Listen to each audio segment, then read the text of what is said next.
Good morning, everyone. Prophet Hannah here.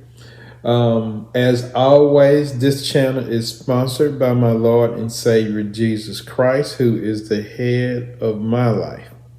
So God bless you. God keep you. Good to see you guys again. Good to hear from you all, especially my regulars that are on here all the time. Thank you so much for your encouragement and your blessings. I had a dream last night that I want to share with you this morning. I'm going to go into detail on a lot of things involving this dream. This dream that I had last night lasted the entire night. It just lasted the entire night. And for sake of time, I won't go into detail on everything, that the little small details in the dream, but just the main things. But this dream lasted all night. In fact, at one point I woke up and went and used the bathroom and went and laid back down again, and the dream started right back up. So God is making a point here with this dream as he continues to warn America about the evil and wickedness of the things that she is doing and the judgment that is going to come upon her for her disobedience and turning her back on God. So this dream really seems to me to pick up from it seemed like it picked up from the dream I had a couple of months about evacuation. It seems like it's connected to that dream. But the dream starts off and we're in cars. So the cars are still running at this point. And we're in cars and we're on the interstate and we're fleeing from an event that has occurred in America. Which I see as war. I see as the war that is coming, the attack that is coming on America. So we are fleeing from a major event that has occurred in America, right? And one of the things that we realize while we're fleeing is that there's a loss of all communication and there is a loss of all power, which indicates an EMP event has taken place, right? And so if you're alive when this occurs, you know that when this happens, that the next thing that is going to occur is there is going to be nuclear bombs that are going to hit all over America. Just remember this. When everything goes down at one time, the nuclear bombs will come. The chemical weapons will hit as well. And then the ground invasion will start because they will be covered with their uniforms as to protect themselves from the chemicals. So we're driving, we're fleeing, and we end up at this place which is like a little mall. And some of you have been to these malls, like these, I can't remember what you call them, but these malls that have these outlet malls, right? Or malls that have inside and outside, where you can go inside the mall or you can come outside as well, and there's stores out there. So we was at this type of mall. We found this place that was safe and that had food, where it had restaurants in it, and the restaurants had food left over. So we decided to stay there. And so everyone, it was a nice sized group of people because we all traveled, in a pack. And of course we stayed there. This is where we slept and ate at. And each day we would discuss, what we thought was going on. We would try to communicate with the outside to figure out, what was going on, but there was no communication because we were not able to get through because the communication was down, right? And so over time, what we found is that we began as a group of people to reminisce about the things that we had. And I remember that I was in this deep discussion with this guy from South Carolina. I don't know why that particular person was in the dream who is from South Carolina, but there's something about South Carolina. And so I was in a discussion with him, and we were discussing clothes and outfits, right? And, God talks about, he has shown me many times that we're going to come to a point of where he's going to remove comfort because America is too comfortable. And because we are living in comfort, we have turned our backs on God. And so he and I were discussing how we enjoyed different clothes, different outfits, and we were talking about when things got back to normal that we would, the clothes that we were going to buy, that we were going to wear. So in essence, we became disconnected from reality because we kept talking about when things go back to normal, and we know that things are not, once this happens, things are not going to go back to normal. It is going to continue to go downhill. And you can also say that in this group, we were left behind because we were here and the tribulation had kicked off, right? So we were left behind and we were trying to fend for ourselves. And so a lot of the bad things that are spoken of in Revelation that are going to happen hasn't occurred yet, okay? But we are trying to feed ourselves, and we're trying to have a safe place to sleep in. And so one day in this dream, I decided to venture off and walk off. And so the scene shifts, right? And I find myself, I'm walking in the woods, okay? And so I'm walking in the woods, and I come up on this group of people that are next to a pond or a lake. This group of people are next to a pond or they're next to a lake. And they are doing witchcraft. So there's a bunch of witches, warlocks, what have you, and they're doing witchcraft. And at this time, when I see them, I become so angry that I pick up this stone and I throw it at them, and it lands in the lake, in the water. And it gets their attention, and they see me, and they begin to chase me. So I'm running from these witches and warlocks in the forest, in the woods, right? And so eventually I get away from them, and I come through the back of I come out of the woods and I come through the back of a house. And there's a person in the front who is laying on a sofa, and he or she has the covers completely over their head, and they're not moving. And the fact that I made the noise should have started them or made them move and look, but they're not moving. They're under the covers and they're not moving. So I look at them, and I'm scared for a second because I'm scared they're going to awake and attack me, but they never moved.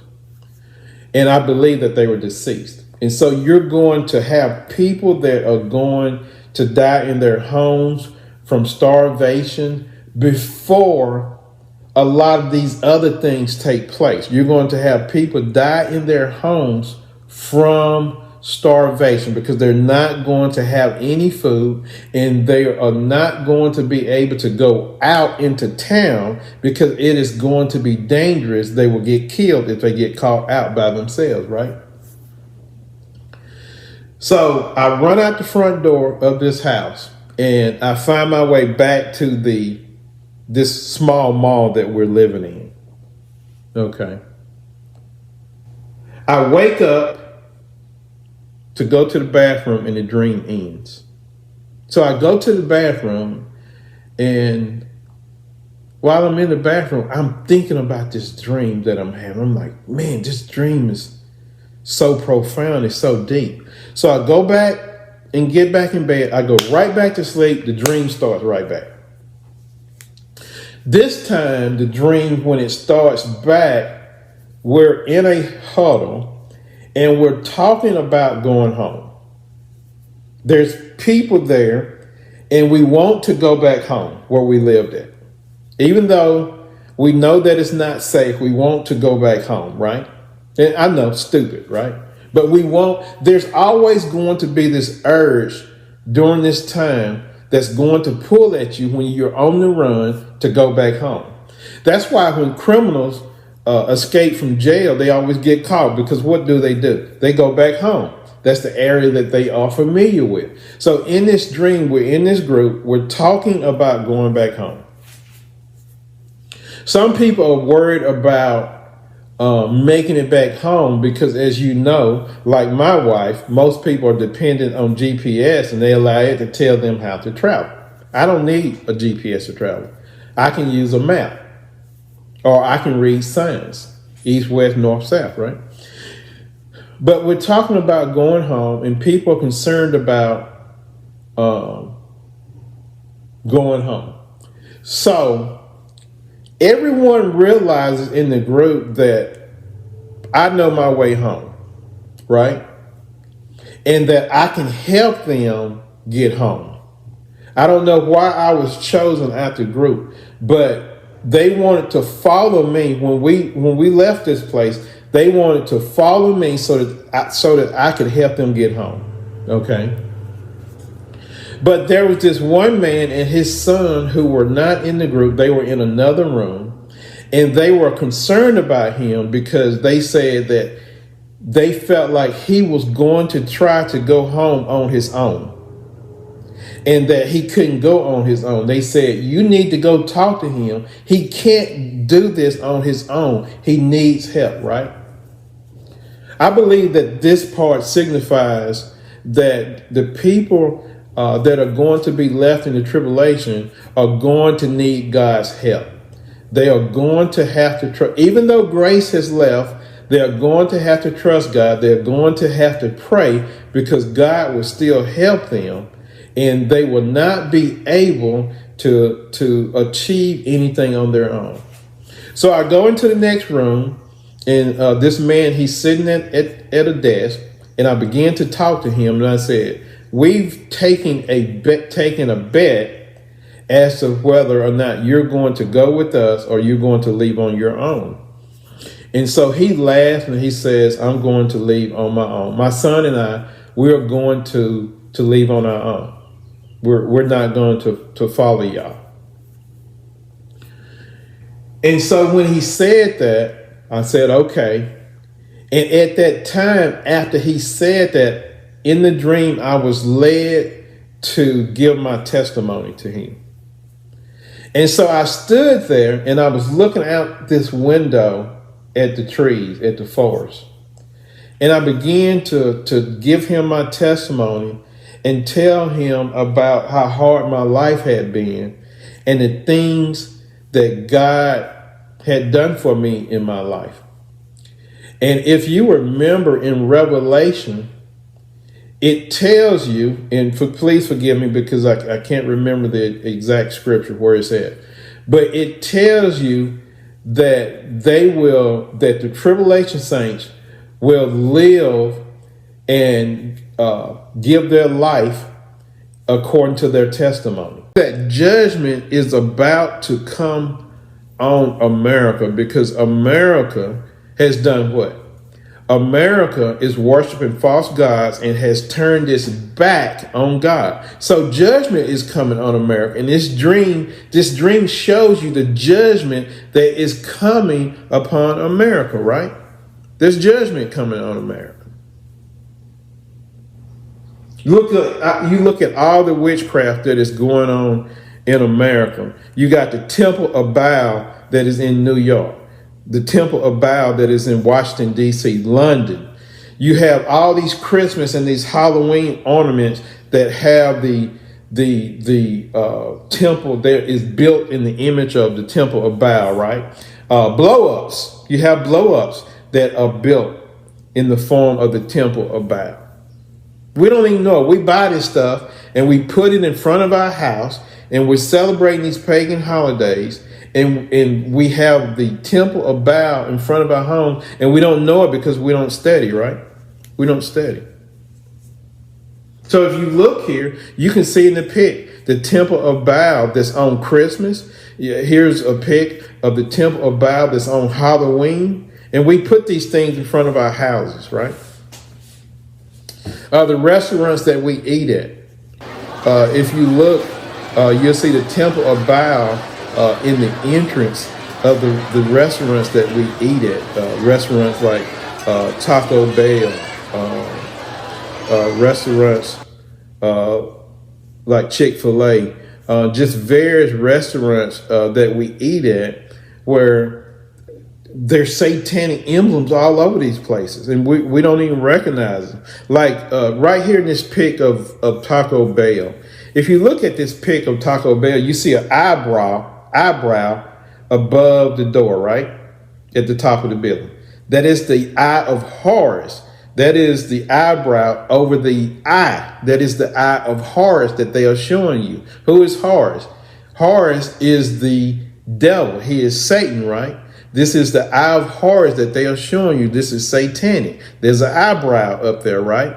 We also see designs in the building of pyramids, right? Worshiping the sun god, Ra, right? And we also see in the bell, the dinger in the bell is a 6, right? You see the 6 in the dinger? And then, of course, the front door, around the door, you see the Temple of Baal, right? You see it? So we go in these places every day, and these things they place these things right before us. When you look at this pic of McDonald's, what do you see? If you take their sign and you turn it up, it's like this, right? The M, you turn it up. What do you see? You see the 13. So the number 13 at McDonald's is inverted, right? It's sideways. But if you turn it up, you see the number 13, right? So there's all these things that are going on that are hidden, right? So if you think about, these different restaurants that have the Temple of Baal above them, then what about the food? What are they feeding us? Their chances are pretty high that we are being poisoned, right? And then when we are being poisoned, what do? We go to the doctor for a cure so we can get on the drugs, right? Because we are being poisoned. We're going to the fast food restaurants. We're being poisoned. We become sick and fat, and then we go to the doctor. And the doctor puts us on prescriptions not to heal us, but what? To maintain us. So we do what? We continue to buy the prescription drugs, right? I'm coming to a close here. So we think about, these holidays that I was talking about, these pagan holidays that we celebrate. And you look at the fact that Satan, all he does is imitate God, right? Because you think about, what do they say in the presence of God all day long? Holy, holy, holy, right? And then what did Satan come and copy and say? Ho, ho, ho. So Santa Claus says ho, ho, ho. But in heaven, the angels say, holy, holy, holy. But on earth, Santa Claus, ho, ho, ho, right? So we see that there's mockery going on here. And then you see the name Santa. The name Santa, right? Santa. If you take the N in the name Santa and you put it at the end of Santa, it is Satan. Hello. God bless you. God keep you. Until we talk again. Bye.